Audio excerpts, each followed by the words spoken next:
Sharon would like to thank the following sponsors: STI, Education for Real Life, Mary Pauline and Sir George Salon, Fat Boys Pizza Pasta, Aquabest, Global Quality Waters and Environmental Solutions Technologies Incorporated, Zenzest, Moose Gear.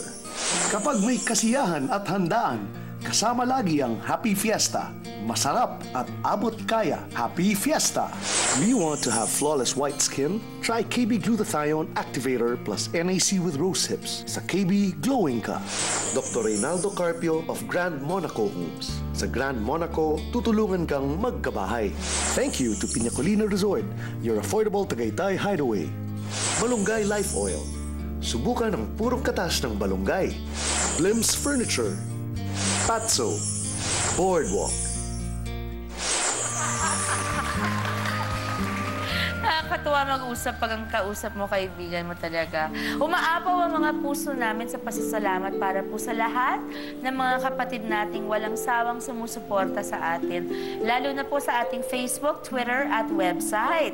Narito po ang isa sa Facebook messages na talagang sobra pong ikinataba ng puso namin, lalo na po ng puso ko. Galing pa sa aking talagang tweetmate ko ito si Prima Glass, tiga Wisconsin si Prima, at talagang ako excited din to meet her someday very soon, hopefully. Okay, galing kay Prima Glass. Glass po talaga apelido niya. Just want to let you know how much I appreciate every episode of SKMK. Every one of them gives me hope, inspiration, encouragement, and a deeper insight about life.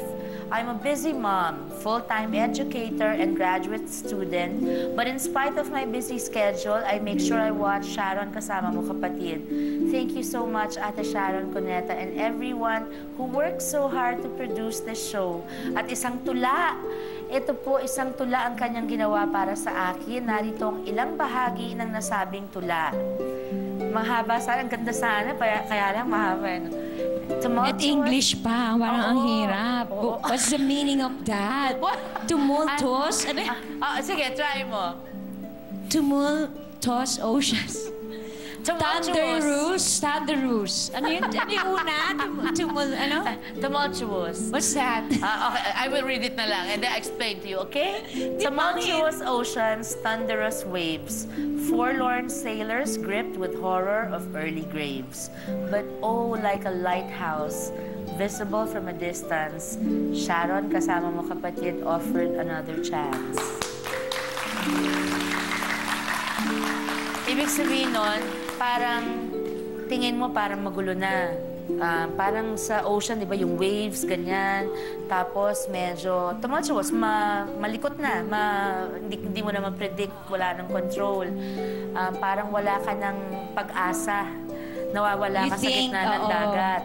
Tapos may biglang ilaw, makikita mo may lighthouse para mag-guide sa'yo pabalik doon. Sa tamang parang sa landas. Makauwi uli. Tapos sa tamang landas, yes. Parang ganon. Wow. Napaka-touching, di ba? Yeah. Prima, that was so wonderful. Thank you so very much. It's a beautiful poem that I will treasure forever.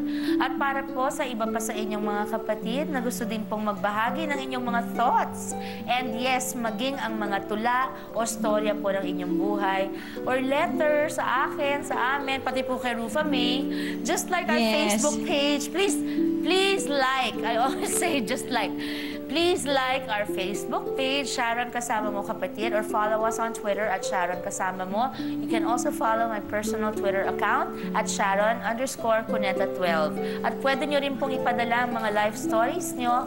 Check out our official website, www.sharon.ph. Maraming salamat po at eto naman. Ako din, pwede mag-promote ng Twitter account. Mag-promote ka! Ikaw ba? Mga friends, yung at I'm Rufa May Quinto. Letter space I, yan. letter M, Rufa May Quinto. Isang F lang po. Walang ganon, yung sa taas. Diretso ng I. Walang ganon. So, IMRUFAMAEQUINTO. I am Rufa May Quinto. Nakakatuwa ko yan mag-tweet. Alam mo, ito sa totoo lang to sa buong showbiz, ang pinaka-idol ko para sa akin, pinaka-matalino, si Miss Sharon Cuneta. Totoo! Mahal lang kita. Akala mo yung millionaire ba yun? Nakuha mo yung 1 million? Diyos ko, grabe. Sabi ko lahat ng tanong, check. Ano ba to? Diba? Nandun si Flavier, nandun ako. In fairness, pangalawa ako, ha? $500,000 ako. Alam, tsaka, tumitingin ka sa akin, di mo makita masyado, di ba? Sinasagot ko yung Oo, tanong sabi mo, doon ko- ako nanonood eh. Sabi ko, grabe.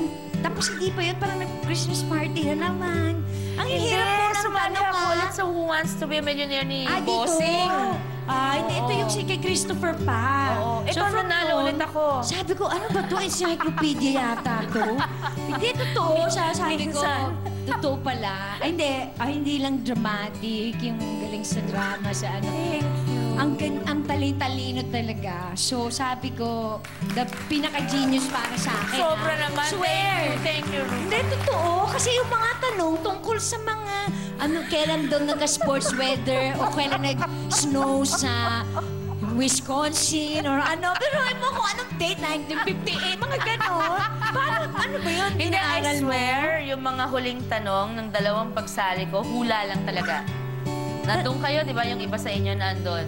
Yung mga wala. last talagang hindi ko, talaga, So, may I took my swerte time. din. Ang feeling ko, yung unang naisip mo, usually yun. Oo, usually ganun. alam nyo na. Tamo, alam niyo na. Yan pala okay. yun. Ngayon naman mga kapatid, maging parola tayo sa ating mga kapatid na nasa dilim ng kanilang mga love problems. At alam niyo ba, tutulungan po tayo ni Rufa May para bigyan sila ng advice dito sa ating Dear Heart. Narito ang ating unang love problem. Panoorin natin. 25 years old na ako. Pinipressure ako ng mga magulang ko na mag-asawa na. Tapos yung boyfriend ko, nag-propose na. Pero hindi ko sigurado kung siya na. Dapat di bang sundin yung utos ng mga magulang ko na mag-asawa na. 25 na siya. Pinipilit Tapos, siya mag-asawa. Mag-asawa ng magulang niya. So, parang may nag-propose ang boyfriend niya sa kanya recently, pero hindi ba daw siya sigurado na siya talaga. Pero pinipilit siya ng For